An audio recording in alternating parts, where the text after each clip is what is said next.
Welcome to A More Beautiful Life Collective. We know that in the hectic hurry of everyday life, it's easy to lose sight of what really matters.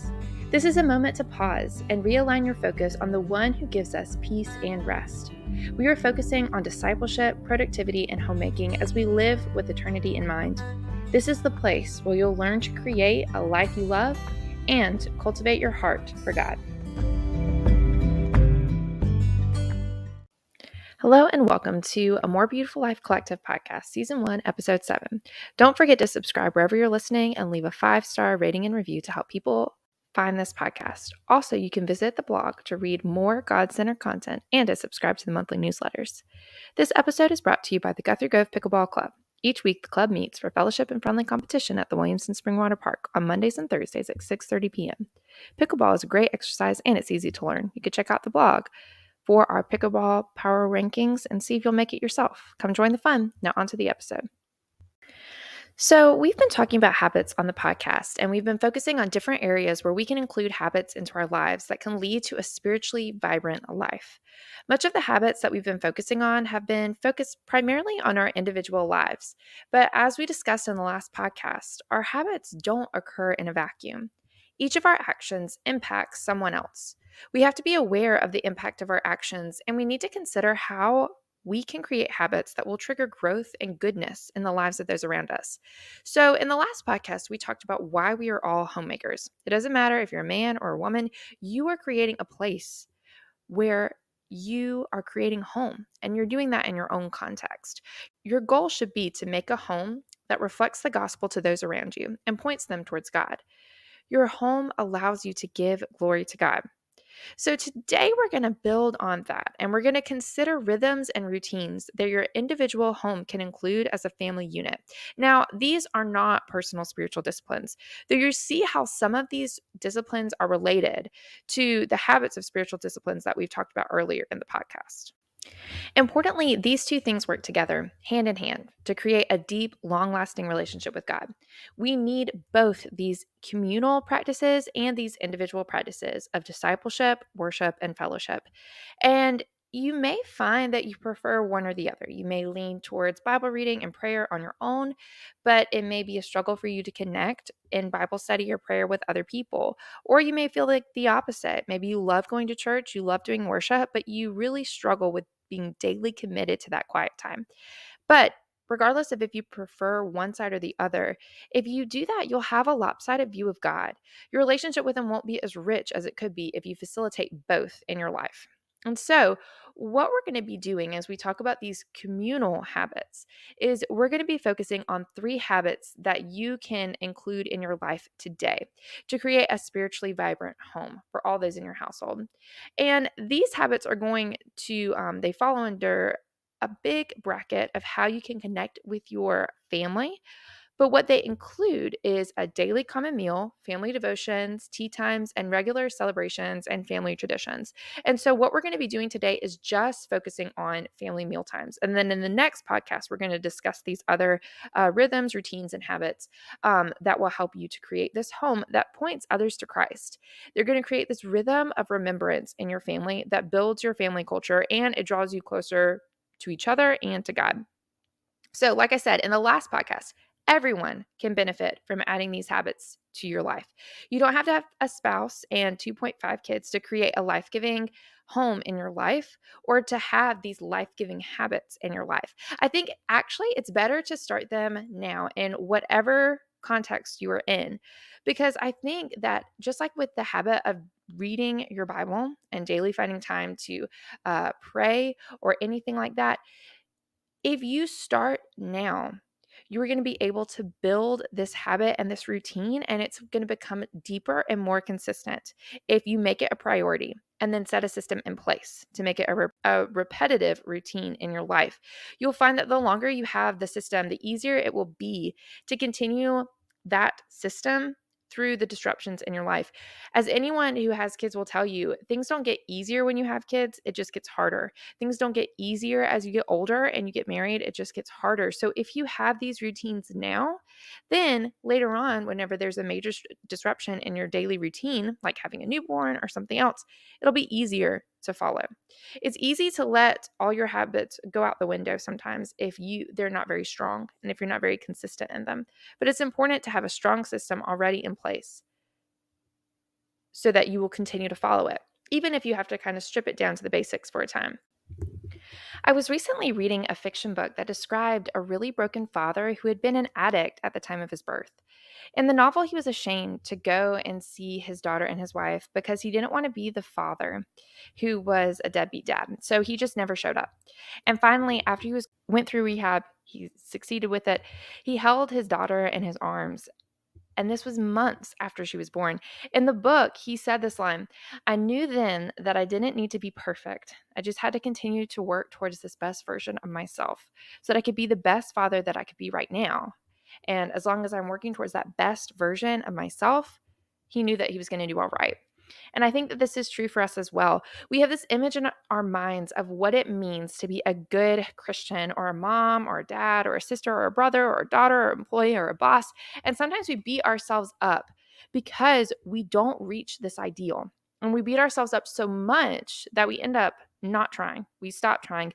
And what I find is that if we change our mindset and we simply start working towards the best version of whatever that thing is, whatever that title is that we want to achieve, whether that's a Christian or mom or dad, if we work towards this best version of ourselves right now, we're going to continue to move forward. I think this can give us the peace that we need to fight perfectionism, where we don't feel like we need to be perfect to achieve these things. But it can also give us a kick in the pants too.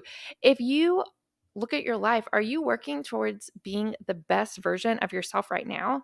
Or do you feel like you're kind of spiraling out of control, but you just feel like, well, I'll fix all this stuff later? I think the first step is to always develop that daily quiet time that we talked about before. And that will strengthen your relationship with God, and it will help you to grow. But then I think the next step is you need to develop accountability within community. Um, and part of how you do that is to have those communal spiritual disciplines that we're going to talk about today. According to Don Everts, more than a quarter of US adults live alone, and it's not uncommon to live where no one regularly comes into their home. What psychiatrists call chronic loneliness is a very common problem in modern American life. Although most patients suffering from it prefer the diagnosis of depression to that of chronic loneliness, the phenomenon is significant and dangerous. I think right now we feel like we're in this society that is full of depression and anxiety. And we wonder why that is. And I think part of it is what we've talked about before with technology. But I think the other part is that we are increasingly becoming more individualized. But another way of saying individualized is that we're becoming more isolated. And so, in that isolation, we are creating this society where we are depressed and we are lonely and we don't know how to fix it. There's a book called Bowling Alone that talks about this. And so, I think when we go on our own way outside of this community, we can easily become depressed and isolated. And we can also find ourselves stuck in negative thoughts and actions that can lead down dark paths. That if we had someone with us, they could pull us out of that. Justin Whitmore Early describes the habits that we can create, and he says that they can be the exact opposite of the loneliness that can destroy us. He says this: in regular rhythms of coming together, we don't just find these things out, we also find each other. When we set up these regular routines and rhythms, we don't need to be perfect, and we can rest in the fact that as long as we are working towards a deeper relationship with God, that best version of ourselves, and deeper relationships with each other, we're going to do all right. We're going to be moving forward. So let's think about this. Okay, what does this look like practically? How can we create these rhythms and routines? So, I mentioned before, as we've talked about habits, that the first thing that you need to do with habits is you need to figure out the keystone habit that you can create that can lead to a cascade of better choices. When it comes to family culture, I think the keystone habit that I found in all the books and podcasts and articles and all the things that I read is the daily family meal.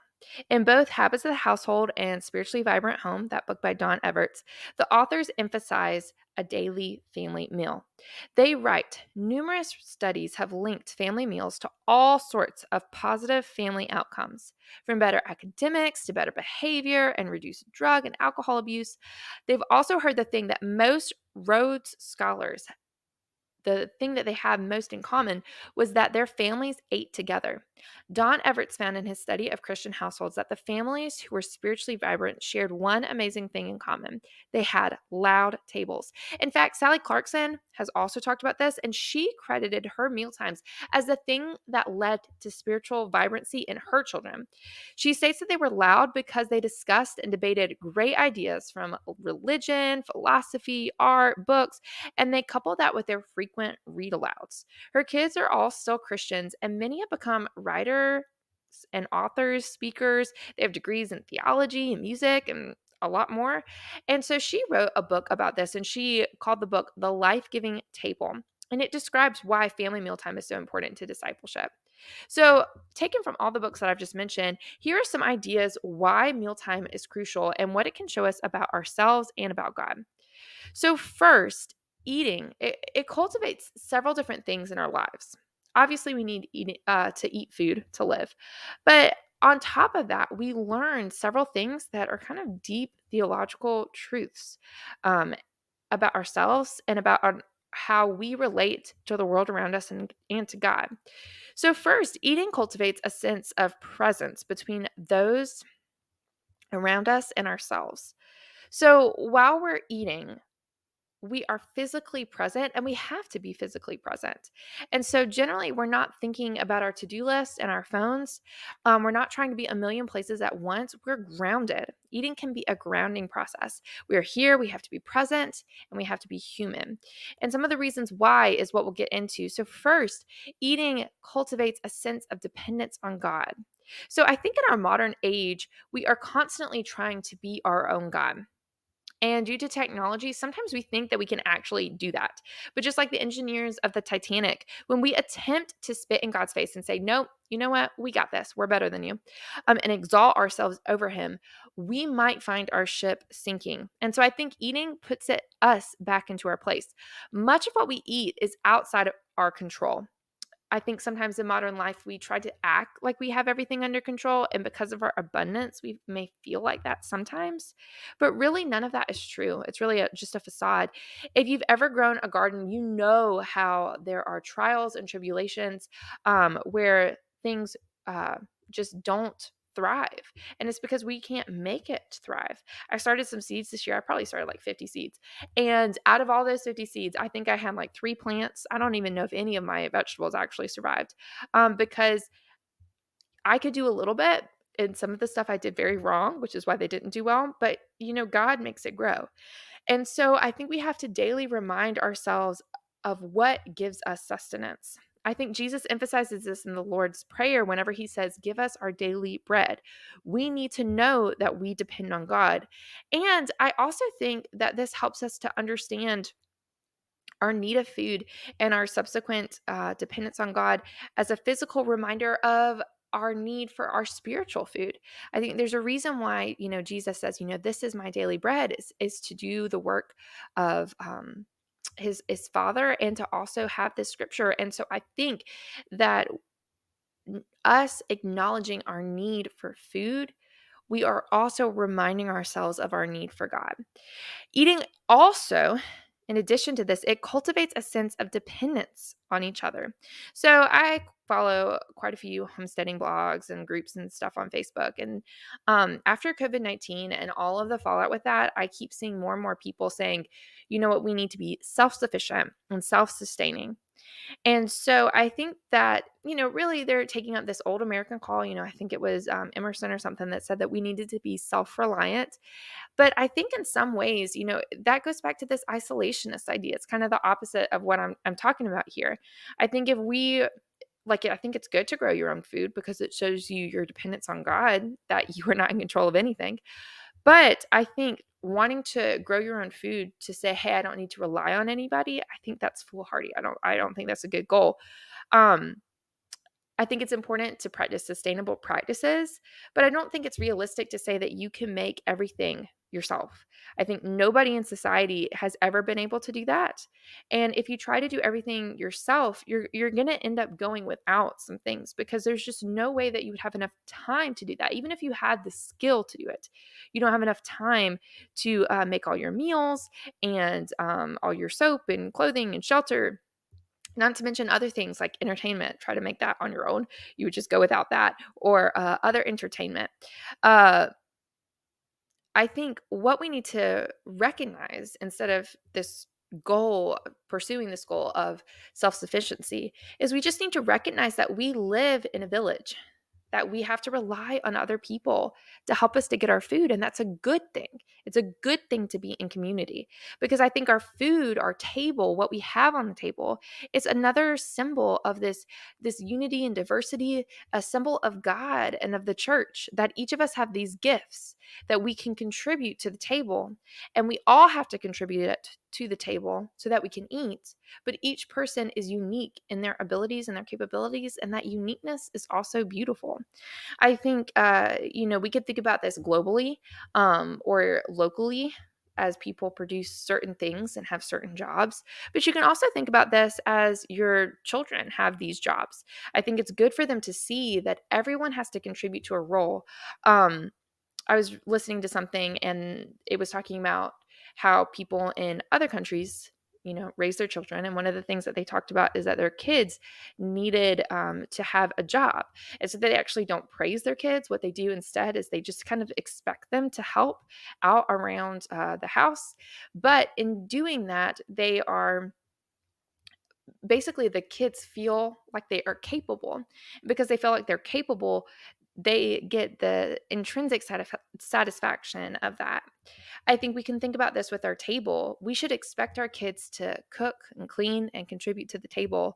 And it's not necessarily something that we should praise them for. Then, I mean, you say good job and things like that. But I think it's important that they feel capable for that and they feel valued and they feel like they're contributing to the family unit and the family culture. And then I think seeing that, it will have a ripple effect of, look, this is how you act in community.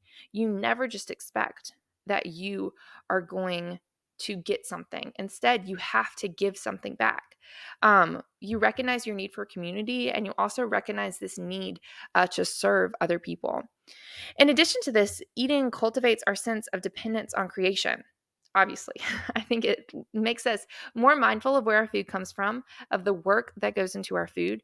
I think too often and we'll talk about this in just a minute, but I think too often kind of our baseline is we want to eat while we are consuming some kind of entertainment, whether that's, watching Netflix or looking at our phones.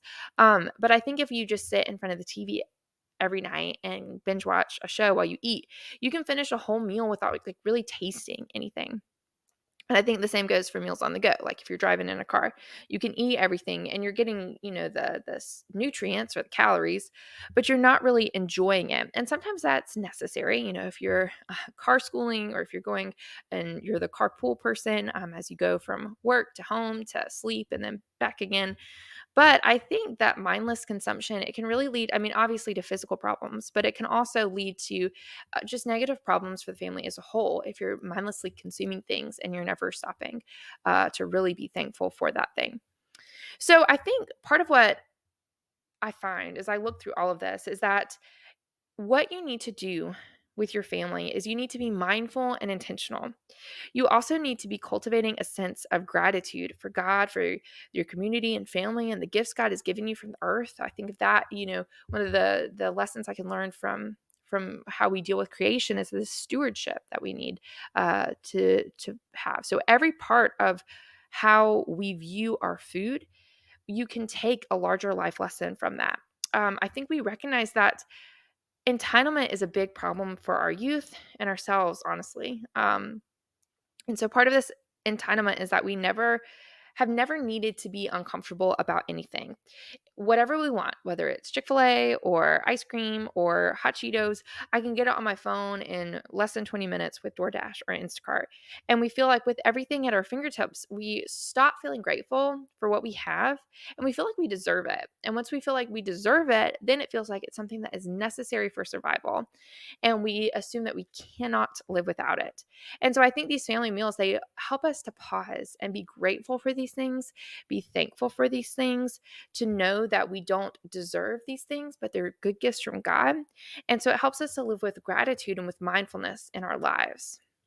Justin Whitmore Early states this: the daily habit of eating at least one meal with others is important precisely because it asks us to rearrange our priorities around the communal table and to acknowledge that we were made for food and for each other. So we see why eating, that the fact that we were made for food is not something that we need to say is bad. I think sometimes we even though none of us really believe this, we kind of believe like what the ascetics believe, that we need to all of the pleasures in life we should kind of discard, that we shouldn't appreciate those things, that yeah, food may taste good, but really we should just be eating salad all day and never eat anything good that brings us pleasure, because pleasure is bad. But I don't believe that. I don't think that's the case. I think God made us for food and he made food taste good, and we see why, because of all of those things that eating itself teaches us. There's a reason why we need to eat, and we need to eat so much and so frequently. But I think rearranging our priorities where it's not just food for sustenance, food to survive. Instead, food to thrive means we also say that we are made for each other. And so, food, if you say, hey, whenever I eat, I have to eat with somebody else, you're automatically building in that community there. And that's why eating together is a keystone habit. Because if you say every time that I eat, or at least one time a day, whenever I have that big communal meal, I'm going to meet with somebody, you are going to have that reminder, that trigger of, I need to eat today. And so this is the time where I'm going to eat. So whenever I eat, I'm going to remind myself to connect with somebody. And you're going to see the benefits of this connection later on. But this can help you to not only remind yourself of your dependence on God and each other, and on the world and your community, but also it can remind you to connect with somebody so that you don't become depressed and isolated. So let's stop and think practically about what this means for you.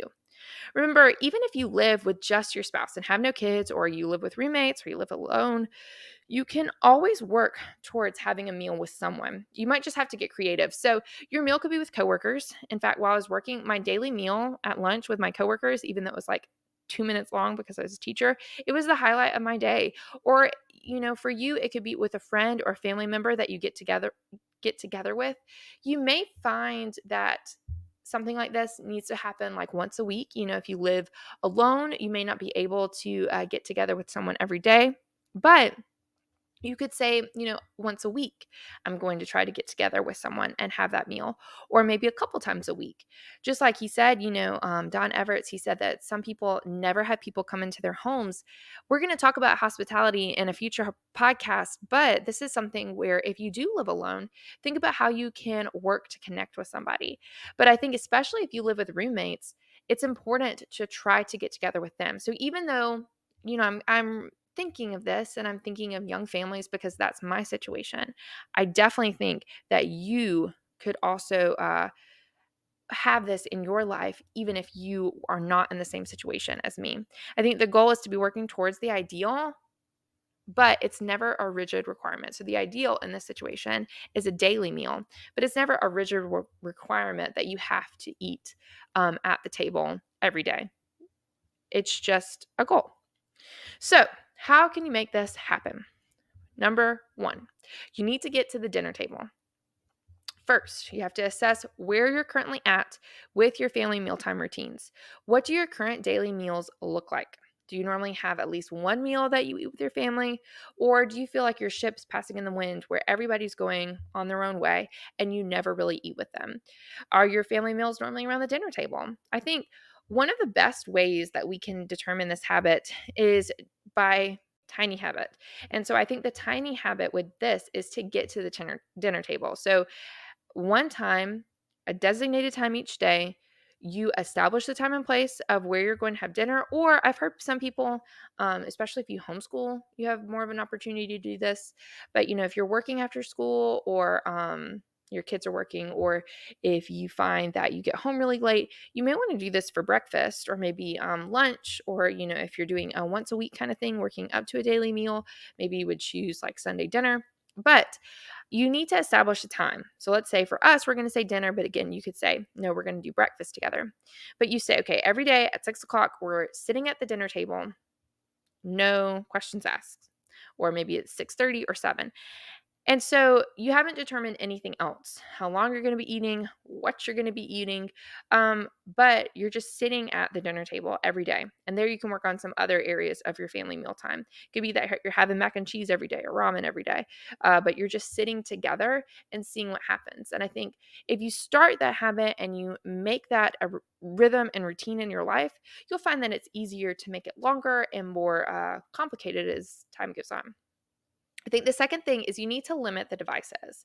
So you need to think about the atmosphere of your home and kind of what's going on. So do you have the TV on in the background, or do you turn it off?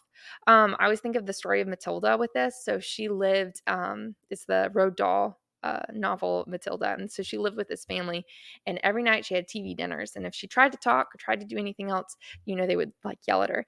And so I hope this is not the case for us, but I know that whenever I got married, that's what I did every day. I got into the habit in college of, disappearing into my room. Um, I didn't want to eat in the dining hall all the time. And so I would take my lunch and then I would turn on a Netflix show. And that just became my habit. And so that was something that I carried on into married life. And then whenever I had my son, I started doing the same thing. Then his high chair was way too messy in the living room. And so I was like, oh, I guess we'll eat at the dinner table. And then after eating at the dinner table, then a lot of other things started happening where it's like, okay, we're not going to watch Netflix anymore. And then we started focusing on adding some of these other things. And so, limiting those devices, it made room for other habits in our life. So, Early says this: the difference between people who happen to live together and families who befriend each other are the rhythms of conversation at mealtimes. So, I think if phones and other devices are allowed at the dinner table, um, you could potentially be harming your ability to have those deep conversations. Sherry Turkle, we mentioned this in a previous podcast, but Sherry Turkle, who is the author of Reclaiming Conversation, says that to start a meaningful conversation, you need to have at least 7 minutes of conversation time. But if you have a phone that distracts you, basically your clock starts over. And so if you're constantly letting devices interrupt your family meal times, you may be creating a barrier between you and the people that you love. The next thing that you need to do is you need to strike up a conversation. So if you're consistently getting to the table and limiting access to the devices at the dinner table, I think you need to focus on creating conversations around family meal times that's enticing. Um, Basically, it should be something that causes people to linger over your dinner and sit and savor it. And so you need to think about this. How long are your family dinners? Do you sit around the dinner table long enough to get to those 7 minutes that Circle talks about? It can be helpful to set a time expectation for your dinners. Um, Obviously, for toddlers, it's going to be shorter than you would have for teens. And with toddlers, you don't really need that time expectation so much. But I think as your kids get a little bit older, you need to have the expectation that you're going to sit and you're going to talk. It's not, hey, I need to rush through dinner so I can get back to, my game or something else. Instead, no, it's that this dinner time is important. It's one of the most important parts of your day. And so you treat it as such. Um, Susan Schaefer McCauley, she's the author of For the Children's Sake. She said actually that she had 2 dinners every night. So this goes back to the toddler versus teen question, especially if you have children that range um, have a wide range of ages. So she had several children, and each night the younger children had an early dinner, and then after the toddlers were put to bed, she had an older dinner a dinner for the older children. And so they would get to stay up. Once a child got to that age where they could stay up, it was like a special privilege and they had this like celebration. And so, I can't imagine doing this just from, my experience as like a working mom. And even now, I'm so tired at the end of the day. I can't imagine having two dinners every night. But this might be something that if you do have a wide range of kids, especially ones that can help out, that could be a way to incorporate some more adult conversation. And so you don't always have to deal with, kids throwing spaghetti and things like that. But you could also make sure that you teach, those manners. And I think one way of making the table enticing for every age group, so you don't have to do two dinners, is that you have a ritual that kind of goes along with your dinner time so that it signifies, okay, this is mealtime, it's about to start. And so it kind of signifies, okay, my expectations are a little bit different for what you are allowed to do. Early recommends having that ritual. And so what he does is he lights a candle and then he says something at each time that he lights a candle. And so this reminds his kids that it's mealtime. And again, that way you have these expectations. So if you have a toddler, as soon as they're old enough to kind of understand this and comprehend it, you say, hey, during mealtime, you have to stay at your seat and this is what's appropriate. And so then having other kind of rhythms will help you with this. So, your goal for family dinners, the whole reason why you do this is to have that conversation because through those conversations, you are discipling your kids. And so that means you actually need to have some kind of conversation. You need to have something that fills the silence. And for some of you, this isn't even something you need to worry about because it is going to happen regardless. Maybe you have a dinner table that you want to direct and corral the conversation so it can be something that's enjoyable. But I'm someone who's quiet and I'm married to someone who's quiet. And so, our son is talkative, but and our daughter is one, so she's not really saying anything. But that's something that, there's some dinners where it's kind of quiet and there's not much that we're saying. And so you can regardless of whether you are a super talkative family and nobody can get a word in edgewise or you're super quiet, I think it's important to kind of plan for your family dinner times and you think about what to say and what you want to talk about. Early recommends doing a rose and thorn for each day. So basically, your rose is your high point in the day, and then your thorn is your low point. And this way, everyone is expected to share, and everybody knows that they're going to share. And so he goes around the dinner table. So then that way, if you have some kids who are super talkative and others that are quiet, the super talkative one doesn't just steamroll the whole conversation. Every person has to contribute to the conversation. They get that practice in. This is teaching them how to communicate with each other and with adults. So your dinner time is like a practice for conversation every day. And so you're practicing from a young age how to talk with each other. And so this way, if you do something where each person has to share and they know they have to share, so they kind of prepare for it, maybe even subconsciously every day, it can be beneficial for them. It also can help you keep track of kind of what's going on around your kids, both what they like, because that would be their high point, but also it might help you to identify maybe some prayer needs or requests or things that they need um, from you based on like their thorn. You also have to kind of keep tabs on what you and your spouse are discussing. You might want to, have some topics that are labeled like do not discuss. You don't want dinner time to become a complaining session or something that makes your kids worried that they're internalizing things that they really shouldn't hear. And this is something for me, I'm just getting to that point where my kids are understanding what I'm talking about. I have to remind myself of this frequently because sometimes I'll just start talking about something and I really shouldn't talk about it in front of the kids. Um, so for you, what this could mean is think about what you would want to talk about. You can have your rose and your thorn, but you could also think of maybe about a Bible story that you read, or a character trait you wanted them to have, or a political event that you wanted to talk about. You're building your child's or your spouse's or your friends or your own worldview. And so you're showing those people what you're thinking about and what it means to be a thinking, feeling Christian in today's culture. And so, our last way that we can create these family meal times that can be life giving and lead to this discipleship is we need to have a life giving atmosphere around the family table. So, just like I said, we want our family table to be someplace where they want to sit and savor. And our conversation is going to be a big thing that leads to that. But then you also want to take stock of everything else that's going on around your family table. So, think about this. How would you describe the atmosphere of your table? Is it tense? Is it carefree? Is it loving or hate filled? Is it distracted or peaceful? So the atmosphere of our table is the subconscious ways, the subtext that we are using to teach our kids what it means to follow God. So if we talk about the great power of God, but then our conversation is about how we are overwhelmed and in despair and we just keep complaining about our situation, our kids are going to see that disconnect. If we're trying to teach them to love one another, but we are constantly complaining about someone we work with or a family member, they're probably going to take away that it's okay to say one thing and then do another. And so we never want to teach our kids to just give lip service and not follow through. And that's why it's important to be mindful of our conversations, because the topic and tone of our conversation is going to directly impact the atmosphere of the table. And it's going to basically, you're shepherding your kids. And so you're going to shepherd them in a direction that you don't want them to go. I think in addition to this, you need to take stock of what's going on around the dinner table. So everyone is going to have a different goal for what they want their dinner table to look like. And you could think of it right now. What is your ideal dinner? Does it have candles? Is it a dinner on the back porch? What type of food is it? Is there music in the background? Who's sitting there with you? I think imagining this ideal can be beneficial because it's something that you can work towards.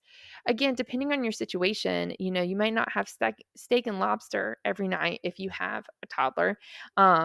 You may not have candles if you have a toddler, because I had a candle one time and my son, tried to throw a paper napkin in it. And so we had to put out almost fire at our table. So there are things that can happen depending on that atmosphere, especially with toddlers. Or, if you are a college student, you might not have these really ornate meals. If you're just learning how to cook, same thing. But there are going to be things that, looking at the ideal, you can see what's important to you. So if it's messy in the kitchen, but you might find, you know what? I really don't care if it's messy. I don't care if it's all clean, because maybe what's valuable to you is a home cooked meal. Or maybe for you, a home cooked meal isn't really that important. You would rather have a good conversation instead. And so you want to have somebody there. So I think you can see, as you look at your ideal, what's important to you. Is it the type of food? Is it how clean it is? Is it that there's candles? Is it that around the table is picked up? Maybe it's all of those things. But what you can do today is you can create an atmosphere that you want. And then you can start doing small baby steps to get to that point. So you could start with a list of maybe creating some good go-to topics to discuss. If you want good conversation, try to find some good fodder for your conversation. Or maybe you say, okay, I really love this idea of candles at the dinner table. So go to Amazon, buy some candles. Um, Maybe it's that you want to take 5 minutes to straighten up around the kitchen or around your table before you sit down to eat, because you like to have a more clean and decluttered space. That's great. You can make a playlist of your favorite songs to have going on in the background. That's another great option of setting that atmosphere, especially if you're quiet, because then that kind of gives something that's going on during the lull in conversation. So, all of this is to say, I think it's important to remember that what you have now, your current status quo, doesn't have to be your status quo for forever. If you have a vision of what you want your home and your life to look like, you can make small daily steps to get closer to that vision than what you ever have dreamed that you would be able to do. But first, you have to determine what you want. And then you have to commit to moving forward daily, however small. Family meal times are important. They are a keystone habit that create our family culture that disciplines your household to become spiritually vibrant. So, how do you want your meal times to look? What are your goals for your family meal times? You can comment on this episode to keep the conversation going. If you comment, will read your review or your comment or question during the next podcast, and I'll respond to it. Don't forget, leave a 5-star rating and review wherever you listen to your podcast. This helps other people find the show, and it can help us to grow. And you can also go and look at the blog for more encouragement. You can subscribe to the newsletter there. And like I said, you can check out the pickleball Powerball rankings for the Guthrie Grove Pickleball Club. You can join them at 6:30 on Mondays and Thursdays in the Williamston Springwater Park. All right, I'll see you next week. Bye.